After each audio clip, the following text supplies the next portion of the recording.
오늘 말씀 듣기 전에 이제 한 가지를 더 떠올려 보시길 원해요. 여러분이 지금 현재 가장 사랑하는 사람이 누구인지 1위부터 3위까지 하면 너무 적어요. 5위까지 좀 해보세요. 1위부터 5위까지. 난 이 사람을 제일 사랑해. 난 너무 좋아. 다 줘도 좋아. 생각만 해도 좋아. 여러분 이 사람은 좀 머릿속에 떠올려 보시고 말씀으로 들어가 보도록 하겠습니다. 여러분 이제 서늘한 바람이 불면 이제 대림절 절기가 가까웠다라는 거예요. 올해는 이제 11월 마지막 주부터 대림절 절기가 시작되는데 이 대림절이라 함은 2000년 전에 이 땅에 우리를 찾아오신 예수님을 기념하는 절기입니다. 그래 2000년 전에 예수님이 우리를 오셔서 십자가에 죽으시고 부활하시고 우리의 죄를 사하셨어. 그리고 하늘로 올라가셨어를 기억하는 것과 동시에 또 다시 예수님이 오실 것이다라는 약속을 우리가 기다리는 믿음으로 대림절의 절기를 지내는 거예요. 찬바람이 불면 이 두 가지를 기억하셔야 돼요. 예수님 2000년 전에 오셨지. 그리고 다시 오실 것이지. 주님 그렇게 말씀하셨지. 여러분 다시 오실 예수님 우리 모두가 기다려야 할 줄로 믿습니다. 예수님 반드시 다시 오세요. 오시겠다고 약속하셨어요. 이제 성경에 남은 예언이 몇 개 없습니다. 이제 성취될 예언이 몇 가지 말씀은 없는데 그 중에 하나가 예수님 다시 오신다라는 건데, 다시 예수님이 오실 때 재림주로 오실 때 어떻게 오시냐면 예수님이 심판주로 오신다라는 겁니다. 그때는 예수님이 모든 것을 선악간에 심판하신다라는 거예요. 감추인 모든 것을 진리의 말씀으로 드러내신다라는 거예요. 빛과 어둠이 예수님이 오시면 완전히 그때는 갈라진다라는 겁니다. 여러분 그런데 그날은요, 그래서 많은 사람이 두렵고 떨려하지만 이 믿음을 온전히 준비한 사람들에게는 그 날은요 영광의 날이 될 줄로 믿습니다. 두렵지 않아요. 무섭지 않습니다. 그날이 속히 오기를 원하는 거예요. 그래서 주님이 오셔서 오히려 우리를 잘했다, 충성된 자가 네가 착하고 잘하였다 인정해 주시는 그날이 되어서 오히려 기쁨의 날이 되는 날이 바로 주님 다시 오실 날이에요. 주님 다시 오셔서 우리에게 한 가지를 찾으실 건데 그 한 가지가 뭐냐면, 네가 세상에서 이런 일을 했구나, 이렇게 높은 일을 했구나, 네가 교회에서 이렇게 봉사활동 많이 했구나, 이런 직분을 가졌구나, 이런 일을 했구나, 이런 거 다 필요 없습니다. 그것이 아니고 주님 오실 때 무엇을 찾냐면 순결한 믿음. 인자가 올 때 너희에게 믿음을 보겠느냐 말씀하셨죠. 순결한 믿음 하나, 그걸 찾는다라는 거예요. 그 순결한 믿음, 예수님 맞을 기름을 준비한 자들이 이제 아닌지 주님께서 그 믿음의 기름을 찾겠다라는 겁니다. 여러분 이날 반드시 오게 될 건데, 이날에 대해서 예수님이 명확하고도 정확하게 말씀하셨어요. 마태복음 24장 44절 말씀에 이렇게 기록하고 있습니다. 중요한 말씀입니다. 같이 읽어봅니다. 이러므로 너희도 준비하고 있으라. 생각하지 않은 때에 인자가 오리라. 무엇을 하라고요? 준비하라네요. 우리가 할 일은요 이 준비입니다. 생각하지 않은 때에 온다라는 거예요. 주님 다시 오신다라는 거예요. 반드시 다시 오신다라는 거예요. 그래서 우리는 그날을 기다리는 거예요. 그날을 기다리면서 준비하는데, 정말 주님이 찾으시는 그거를 준비해야지 내가 생각한 거 준비하고 있으면 안 된다라는 거예요. 우리를 위해 죽으시고 승천하신 예수님은 반드시 다시 오셔서 진리 가운데 모든 것을 드러낼 겁니다. 그리고 선악간에 심판하실 것인데, 여러분 주님이 다시 오실 건데 한번 상상해 보세요. 믿음의 상상. 예수님이 다시 오시는데 저와 여러분이 뭐하고 있을 때 예수님 다시 오시면 좋으시겠어요? 뭐하고 있을 때 예수님 다시 오시면 좀 덜 민망하겠습니까? 예배할 때라고 크게 여러분이 얘기하실 줄 알았어요. 근데 그 확률이 너무 낮습니다. 여러분 예배 일주일에 몇 시간 드리세요? 여러분 일주일이요 시간으로 따지면요 168시간입니다. 근데 만약에 일주일에 주일 예배 이 자리에 한 번 오는 분이라면요 168시간 중에 단 한 시간만 예배 드리는 거예요. 그럼 확률이 몇 분의 몇이에요? 168분의, 이 확률이 높은 거예요, 낮은 거예요? 엄청 낮은 겁니다. 그렇죠? 수요 예배 오면 절반으로 줄어요. 금요 예배 오면 또 절반으로 줄기는 해요. 그래도 확률이 엄청 낮은 거예요. 많은 분들이 예배할 때 왔으면 좋겠다 이 얘기는 해요. 그럼 대체 예배할 때인데 몇 부 예배할 때 오면 좋겠어요? 역시 3부 예배도 3부라고 얘기하네요, 누가? 그럼 1, 2부는 어떻게 할까요? 기도할 때 왔으면 좋겠다 그런 분들 계세요. 기도는 대체 일주일에 몇 시간 정도 하세요? 대부분 많은 분들이 식기도는 할 겁니다. 하루 식기도, 개인적으로 식기도 할 때 1분 이상 기도 안 하죠. 하루 3번 해도 3분입니다. 예수님이 그 시간에 맞춰 오려면 너무 힘드세요. 전도할 때 오시면 너무 멋질 것 같지 않으세요? 예? 예수님 막 증거할 때 오면 그때 막 좀 자랑할 수 있을 것 같지 않으세요? 나 예수님 전하고 있었어요. 막. 전도 언제 해보셨습니까? 마지막에. 여러분 일주일에 전도 얼마나 하세요? 예. 저는 큐티 할 때 오시면 참 좋겠다 이런 생각해 봅니다. 제가 매일 큐티 하고 이제 큐티 하는 사람들을 함께 이제 같이 우리 성도들 함께 늘려나가고 있는데 큐티가 예수님 생각하고 예수님 바라보는 시간이거든요. 예수님 딱 오셨어요. 그럼 나 이렇게 말할 수 있잖아. 내가 예수님 생각하고 있었는데 딱 오셨네요. 얼마나 좋아요. 그런데 여러분 그럴 확률이 좀 낮죠. 한 가지 또 생각해 보세요. 그럼 만약에 내가 예배할 때 예수님 오시면 지구 반대편에서는 뭐 하고 있을까요? 예? 뭐 하고 있을까요? 다 자고 있겠죠. 지구 반대편에는 다 자고 있을 겁니다. 밤이니까. 자, 그러면 나에게 맞추셔야 돼요? 지구 반대편에 있는 사람에게 예수님 맞추셔야 돼요? 누구에게 맞힐 것 같습니까? 뭐라고 웅성대는데 잘 안 들려요. 주님도 못 들으실 것 같아. 예, 나에게 맞출 것 같다는 자신감 있습니까? 예수님 나에게 맞춰줄 거다? 별로 아멘 없잖아요. 여러분 그래서 예수님이 말씀하신 해답이 있어요. 언제 다시 오실 거냐? 예수님께서 뭐라고 하시냐면 다시 오심을 말씀하실 때마다 뭐라고 말씀하셨냐면 아무도 모르게 도적같이 올 거다. 아무도 생각하면 못한 그때 오늘 말씀에도 나와요. 도적같이 임할 거다. 그래서 오늘 주시는 마태복음 25장 이 열천의 비유가 말씀하는 게 뭐냐면 뭐 하고 있을 때 오는지 그건 중요하지 않다라는 거예요. 오늘 말씀의 핵심은 뭐냐면 뭐 하고 있는지가 아니라 맞을 준비를 했느냐 안 했느냐입니다. 준비를 했느냐 안 했느냐 이것이지 이 준비를 마친 사람은요 맷돌을 갈고 있든지 마태복음 24장을 보면 밭을 갖고 있든지 뭐 생업에 일을 하고 있든지 혹은 좀 졸고 있든지 잠을 자고 있든지 상관없다는 거예요. 뭘 하고 있는지가 중요하지 않습니다. 오늘 말씀 5절 말씀 보세요. 이 열 처녀가 다 뭐 하고 있었나 보십시오. 5절 말씀에 뭐라고 되어 있습니까? 신랑이 더디 오므로 다 졸며 잘세. 다 잤습니다. 10명 다 잤어요. 미련한 사람 여자 여인들 말고 슬기로운 사람들도 다 잤다라는 거예요. 다 잠자고 있다라는 거예요. 여러분 잠자고 있을 때 주님이 오셔도 전혀 상관없습니다. 중요한 것은 무엇을 하고 있느냐가 아니라 무엇을 준비했느냐. 직장에서 여러분 일하고 있을 때 오셔도 괜찮습니다. 여러분 가을 날씨 단풍놀이 이제 가는 철이잖아요. 단풍놀이에서 산책하고 있을 때 주님 오셔도 괜찮아요. 나 주님 창조하신 이 단풍 보면서 막 감탄하고 있었는데 주님 오셨는데 좀 같이 걸으시죠. 같이 걸으셔도 돼요. 한가로이 오후에 좀 졸려가지고 커피 마시고 있을 때 주님 오셔도 됩니다. 그럼 어떻게 해요? 같이 예수님하고 티타임 하시면 되지 뭐. TV 보고 있을 때 그때 와도 괜찮습니다. 그때 와도 괜찮아요. 오셔도. 문제는 주님 언제 오실지 몰라요. 내가 무엇을 하는 순간에 주님이 오실까? 여러분 이거 중요한 게 아닙니다. 중요한 것은 내가 정말 주님이 찾으시는 것을 준비했는가 하는 거예요. 여러분 오늘 말씀 가운데 그것을 준비하라고 외칠 수 있는 사람 되시길 주의 이름으로 축복합니다. 이게 핵심입니다. 실제로 여러분 초대교회의 성도들은요 뭐라고 성도들끼리 인사했냐면 마라나타라고 인사했어요. 마라나타, 마라, 주, 아타 합쳐서 마라나타로 발음하죠. 아타는 오시옵소서예요. 자 그럼 뭐며 주님 오시옵소서요. 인사를 이렇게 했습니다. 주님 어서 오시옵소서. 마라나타 주 예수여 오시옵소서. 그래서 믿음의 건강한 성도들은요 다 주님 빨리 오길 원하세요. 이 땅에서 뭔가 부귀영화를 누릴 생각을 하지 않습니다.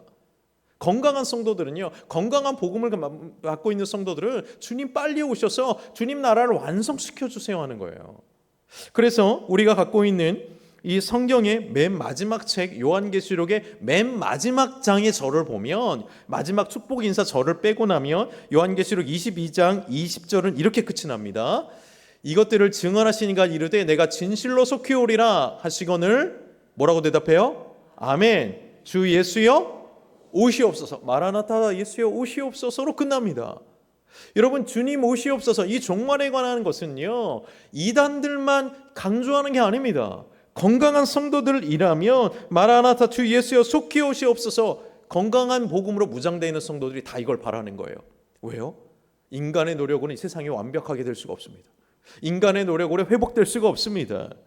그러니 주님 속기에 오셔서 완전한 주님의 뜻을 이루어 주시고 하나님의 나라를 완성시켜 주옵소서 기다리는 거예요.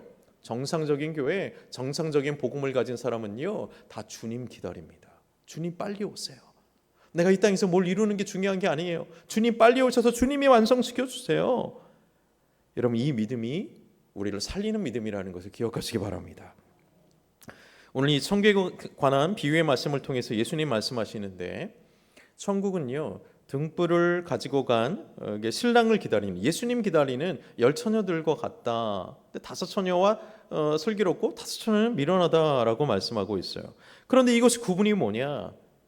다 예수님을 기다리는데 이 차이점이 있다라는 거예요. 3절 4절 읽겠습니다. 어떤 차이점이 있는지. 미련한 자들은 등을 가지되 기름을 가지지 아니하고 슬기 있는 자들은 그릇에 기름을 담아 등과 함께 가져갔더니, 자, 확연히 구분되죠. 미련한 자들과 그리고 슬기로운 자들이 공통점이 있습니다. 다 뭐를 갖고 갔어요? 등불 갖고 갔어요. 근데 차이점이 있습니다. 슬기로운 자들은 뭘 준비했습니까? 기름. 근데 미련한 자들은 뭘 준비 안 했어요? 기름을 준비하지 않았어요. 차이점은 여기에 있습니다. 이 등불 다 가지고 있어요. 뭔가 기다리는 것이 있고 뭔가 소원하는 건 다 있다라는 거예요. 누구나 다 있어요. 그런데 기름이 없어요. 그럼 이 기름은 뭔가? 누구나 소원하는 건 있다라는 거예요. 기다리는 건 있다라는 거예요. 그런데 이 기름을 이 무엇인가? 많은 성경에서 기름을 성령이라고 우리가 해석하죠. 틀린 말은 아닙니다. 그런데 꼭 맞는 말은 아니에요. 오늘 마태복음 25장에서는요. 더 본질적인 내용이 있습니다. 계속해서 말씀을 좀 읽어보도록 하겠습니다. 5절 6절 함께 읽겠습니다. 신랑이 더디옴으로 다 졸미어 잘새 밤중에 소리가 나되 보라 신랑이로다 맞으러 나오라 하매, 예, 지혜로운 자도 잘고 있었고 어리석은 자도 잤습니다. 졸미어 잠들었습니다. 그런데 신랑이 왔다 했을 때에 다 깨었어요. 졸던 자도 다 일어나서 맞이합니다. 여러분, 예수님 다시 오실 때 이렇게 딱 둘로 나뉩니다. 그 혼인잔치에 들어가는 자와 들어가지 못하는 자. 신랑의 여자 10명이 다 일어나서 준비했어요. 졸다가 와도 괜찮습니다. 일어나면 되니까요. 그런데 문제가 있어요. 미련한 자들이 이렇게 말합니다. 8절에 우리 등불이 꺼져가니 너희 좀 나눠달라고요. 너희가 좀 등불을 나눠달라. 기름이 없으니까 지금 기름을 좀 달라고 하는 거예요. 그러니까 9절에 슬기 있는 자들이 이렇게 대답해요. 함께 읽어볼까요? 슬기 있는 자들이 대답하여 이르되 우리가 쓰기에 다 부족할까 하노니 차라리 파는 자들에게 가서 너희의 쓸 것을 사라 하니. 아멘. 예, 10명이 다 일어났죠? 졸다가 예수님 오셔도 상관없습니다. 그런데 이 문제가 발생한 건 뭐냐면 세상 사람들이 예수님 오실 때요 다 알 겁니다. 왜요? 예수님 오실 때 세상이 뒤집히기 때문에 믿는 자나 믿지 않는 자나 다 예수님 오심을 알 거예요. 그런데 문제가 뭐냐? 잠자고 있던 사람들도 예수님 오셔서 다 마지막을 알게 될 건데 모든 사람이 다 준비되지는 않았다라는 겁니다. 다 알 겁니다. 예수님 오실 때 세상에 뒤흔들며 오실 거니까요. 근데 다 준비된 건 아니에요. 이 어리석은 5명은 기름이 없으니까 이 슬기로운 자들에게 기름을 좀 달라고 요청합니다. 좀 나눠줘라. 그런데 지혜로운 자들이요 굉장히 쌀쌀맞게 보여요. 뭐라는 거예요? 못 준다라는 거예요. 줄 수 없다라는 거예요. 여러분, 근데 이게 굉장히 그냥 냉정해서 그런 것이 아니라 나눌 수 없는 것이기 때문에 그런 겁니다. 이건 비유적으로 표현해서 기름이죠. 기름 나누면 되지. 아니요, 이건 나눌 수 없는 거예요. 이 기름이 상징하는 건 이건 개인적인 믿음을 의미하는 건데 이 개인적인 믿음은요 나눌 수 없는 겁니다. 믿음은요 모두 개인의 것입니다. 각자의 것입니다. 여러분, 그러므로 천국 갈 때요 자녀가 부모 손잡고 갈 수 없습니다. 갈 수 없어요. 천국 갈 때 친구 따라 강남 가듯이 친구 따라 천국 못 갑니다. 다 개인이 준비한 믿음, 개인이 준비한 주님이 찾으시는 기름으로 가는 거예요. 미처 기름을 준비하지 못한 사람들이 어때요? 다급해지죠. 이제 급해집니다. 그래서 그때 부랴부랴 이제 기름 찾으려고 여기저기 찾아다닙니다. 그때 부랴부랴. 그렇게 그 전에 준비하라고 할 때는 말을 안 듣다가 그때 찾기 시작해요. 그런데 그 어리석은 5명의 사람들이 기름을 사러 간 사이에 신랑이 왔어요. 그래서 이미 준비된 자들은요, 혼인잔치에 그 예수 그리스도와 함께, 신랑과 함께 들어갑니다. 그리고 문이 닫힙니다. 그 후에, 문이 닫히는 후에 5 소녀들이 다시 와요. 성경을 보면 기름을 준비했는지 안 했는지 기록하지 않습니다. 그때는 이제 그게 중요한 게 아니에요. 이미 기회를 놓친 거죠. 이 5 소녀들이 와서 주여 주여 불러요. 주님이라고 불러요. 열어주세요. 주님 제발 열어주세요. 그런데 중요한 것은요, 열어달라고 해도 이 문이 열리지 않는다라는 거예요. 대신에 예수님께서 이렇게 말씀하세요. 아주 중요한 말씀이세요. 12절 말씀 함께 읽겠습니다. 대답하여 이르되 진실로 너희에게 이르노니 내가 너희를 알지 못하노라 하였느니라. 여러분 어때요? 예수님도 좀 쌀쌀맞게 보이십니까? 그렇게 느껴지세요? 냉정하게 보이세요? 아니요, 그런 거 아닙니다. 우리 예수님은 천국에 관한 이야기, 구원에 관한, 이 영생에 관한, 영혼에 관한 이야기를 하실 때는요, 단호하세요. 이건 타협할 수 있는 게 아닙니다. 여러분, 우리 주님은 사랑의 주님이세요. 모두를 품어주고 죄인을 품어주고 사랑의 주님이시지만 동시에 우리 주님, 우리 주 하나님은요, 공의의 하나님이세요. 공의로 세상을 다스리는 분이세요. 아무렇게나 그냥 이랬다 저랬다가 막 뒤집었다가 하시는 분이 아니세요. 공의로 다스리는 하나님이세요. 사랑과 공의의 하나님. 여러분, 이 천국에 대한 말씀, 예수님이 다시 오시는 재림에 모든 사람은 둘로 나뉘게 됩니다. 그 전까지는 다 괜찮아요. 누구나 와도 좋다라는 거예요. 죄인이어도 좋아요. 실수해도 좋아요. 삶에 어떤 문제가 있어도 되고요. 부족한 게 많아도 괜찮습니다. 예수님이 보혈로 다 씻으시고 다 품으시겠다라는 거예요. 예수님이 사랑이 많으신 분이세요. 다 들어와라. 내가 너희를 암탉이 병아리 품듯이 품으려고 한 적이 대체 얼마냐. 좀 들어와라. 사랑으로 품으세요. 그러니까 기회 있을 때 들어와라.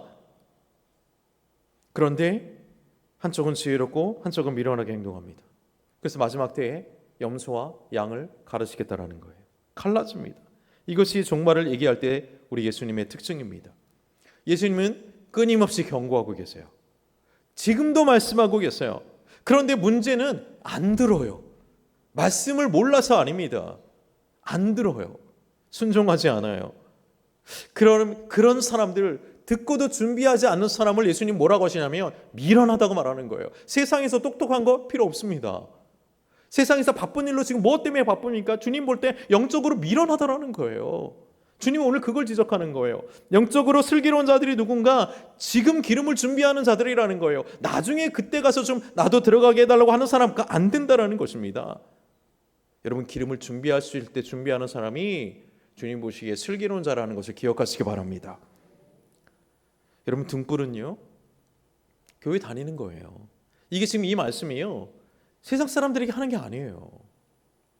교회를 한번 다녀봤거나 예수님에 대해서 알거나 혹은 교회를 지금 다니고 있는 사람들에게 하는 얘기입니다. 왜요? 이 10명이 다 누구 기다립니까? 신랑 기다리잖아요. 알고 있는 거예요. 예수 하나님에 대해서 들었던 사람이고 교회를 다니고 있고 예전에 다녔던 사람이고 예전에 뭐 회장도 했을 수 있어요. 예전에 뭐 교회에서 봉사 많은 거 했을 수도 있어요. 직분 받았을 수도 있어요. 그런데 살아있는 믿음, 예수님을 지금 아는 믿음이 아니라면, 지금 꺼져가는 등불이라면 나중에 나는 너를 도무지 모른다. 그렇게 된다면 이는 얼마나 억울한 일이겠습니까? 사랑하는 여러분, 이 등은 교회 생활이고 기름은 믿음이에요. 여러분 아시잖아요? 이 믿음 없어도 교회 생활을 할 수 있습니다. 교회 앉아서 예배 드릴 수 있고요. 예배 자리에 앉아 있을 수 있고요. 믿음 없어도요, 그냥 뭐 어떤 그 봉사 자리나 어떤 그냥 자리 한 자리 좀 하고 싶어서 그 자리에 올라가려는 사람들이 있어요. 믿음 없어도 그 일을 할 수 있습니다. 중요한 것은 그런 교회 생활이 아니라 진짜 믿음이에요. 순결한 믿음. 나 정말 주님만 자랑하고 싶어요. 나 주님 없으면 살 수 없어요. 나 정말 예수님이 내 생의 전부이고요. 주님만, 정말 주님만 드러내고 싶어요. 주님이 찾으시는 이 본질적인 믿음이라는 것입니다. 여러분, 우리 예수님이 얼마나 사랑이 많으신 분이세요? 사랑 넘치는 분이고 성경 전반을 봐도 자기 몸을 찢으시면서까지 우리를 사랑하고 품어주시고 그 날개 그늘 아래로 들어오라고 하신 분이시죠. 그런데 천국문에 이르렀을 때 이 기름이 없으면, 이 순결한 믿음이 없으면 그때에 안 된다라는 거예요. 아무리 두드려도 안 열어주신다. 그건 불법인 거예요. 공의 하나님은 그러실 수 없는 거예요. 그냥 내가 좋아하는 사람이라고 그냥 어영부영 데리고 갈 수가 없는 거예요. 여러분, 오늘 말씀 가운데 우리가 두 가지를 결단하기를 원합니다. 첫째, 각자 여러분 등과 함께, 이 교회 생활인 등과 함께 순결한 믿음의 기름을 준비하시길 주의 이름으로 축원합니다.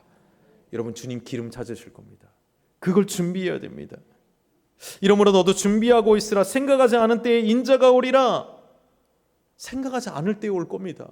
아, 이제 괜찮겠지, 시간이 좀 더 있겠지. 아니요, 없을 수 있습니다. 생각하지 못할 때입니다.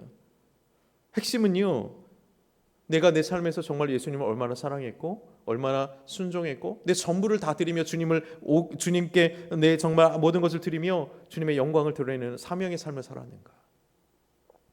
나는 복음을 부끄러워하지 않습니다. 예수님만 주인입니다. 나 예수님만 자랑하는 인생입니다. 내 생명과 내 재산 다 드려도 오직 주님만 살아나면 됩니다. 그분이 증거되면 됩니다. 이 순결한 믿음을 주님이 찾는다라는 거예요. 오늘 이 믿음을 우리가 준비하는, 기름을 준비하는 슬기로운 자들 되게 주의 이름으로 축복합니다. 한 가지가 더 있습니다. 이것도 마음에 깊이 새기십시오.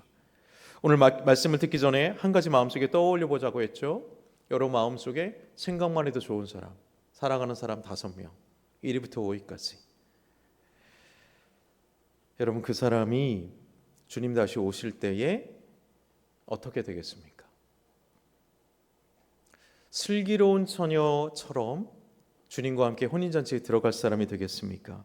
아니면 세상 일로 여전히 바빠서 주님 보시기에는 미련한 사람으로 남아있겠습니까? 바빠서요? 그게 미련한 겁니다. 더 급한 게 있는데요. 우린 기름을 준비해야 되잖아요. 오늘 그들의 운명이 여러분 손에 달려 있습니다. 그 자리에서 주님 책임 물으실 거예요. 여러분에게요. 그 책임이 누구에게 있다고요? 우리에게 있습니다. 부디 저와 여러분이 기름을 준비할 뿐만이 아니라 기름을 준비하도록 외치는 담대한 그리스도인의 증인 되시길 주의 이름으로 축원합니다. 여러분, 그래서 오늘 이 말씀 가운데 이 힘을 얻어야 돼요. 우리의 생각과 우리의 노력으로 못 갑니다. 기도하고 하나님, 내가 전하는 이 말이 하나님이 기다린다라는 음성이 되게 해주시고 내가 전하는 그 표정과 내가 전하는 성품이 주님의 성품이 되게 해주세요. 우리는 기름을 나눠 줄 수는 없지만 기름을 준비하도록 우리는 외칠 수 있습니다. 초대할 수 있습니다. 주님을 증거할 수 있고, 그럼 우리는 쓰임받을 수 있어요. 여러분 주시는 이 초대장 단순한 행사 초대용 아닙니다. 우리 교회가 100년 돼서 이렇게 자랑한다 100년을 아닙니다. 여러분, 영원히 남아야 됩니다. 그 어떤 것도 주님 앞에 영원한 거는 영혼밖에 없어요. 하나님께서 한 영혼에게 보내는 하늘의 초대장으로 여러분 전하셔야 돼요. 자녀에게, 오랜만에 연락할 가족에게, 한때는 교회 다녔지만 지금은 좀 멀어져서 등불이 꺼져가고 있는 그 친구에게 여러분 말해보세요. 주님이 널 기다려, 사랑으로요. 그리고 이날 우리 다시 신앙, 우리 등불 밝혀보자. 우리 꺼져가는 등불 밝혀보자. 여러분, 그 한마디가 그 사람의 인생과 영혼을 영원한 하나님의 혼인잔치로 옮겨놓을 수 있게 될 줄로 믿습니다. 이게 저와 여러분이 바로 하나님께 쓰임받는 복음의 통로가 되는 것입니다. 우리는 사명만큼 산다 그랬죠. 이 사명 감당해야 될 줄로 믿습니다. 이제 두 가지를 결단하시죠. 주님, 제 등불에 기름 채우는 자가 되게 해주소서. 내 등불도 꺼져가지 않도록 주님을 향한 순결한 믿음으로 다시 한번 불타오르게 하소서. 그리고 동시에 누군가의 등불에 기름을 채우라고 외치는 복음 증거자, 담대한 복음의 증인 되게 해주옵소서. 여러분, 아직 늦지 않았습니다. 기름 준비해야 됩니다. 그리고 기름을 준비하라고 외쳐야 할 때입니다. 여러분이 예수님의 경고의 말씀에 순종하는 저와 여러분에게 하나님의 역사가 일어나게 될 줄로 믿습니다. 그래서 주님이 언제 오시든지 그때에 모두가 그 혼인잔치에 들어가서 슬피 울며 이를 가는 사람이 하나도 없고 내가 사랑하는 모든 사람들과 함께 그 혼인잔치에서 영혼을 누리게 될 그날이 순종하는 저와 여러분을 통해 일어나게 될 줄로 믿습니다. 복음 전도자이신 주님께 쓰임 받는 여러분 모두를 예수 그리스도의 이름으로 축복합니다. 용기와 힘을 가지고 나아가십시오. 기도하겠습니다. 주 하나님 아버지, 나의 믿음의 등불에 주님 기름을 채워 주옵소서. 다시 한번 주님을 향한 순결한 믿음, 주님만 사랑하는 믿음 하나님 다시 한번 부어주셔서 주님을 향한 등불이 활활 타오르게 하여 주옵소서. 주님이 기도하는 것은 주님 오셔서 다시 오실 때에 주님 우리에게 믿음을 찾을 터인데 아직 이 믿음 기름이 준비되지 않은 자들에게 준비하라고 외칠 수 있는 그리스도를 자랑하고 그리스도를 담대히 증거할 수 있는 우리가 되게 하여 주옵소서. 그래서 우리 모두가 함께 그 영원한 혼인잔치에서 기뻐하며 행복을 누리는 우리 모두가 되게 하여 주옵소서. 예수 그리스도의 이름으로 간절히 기도드리옵나이다. 아멘.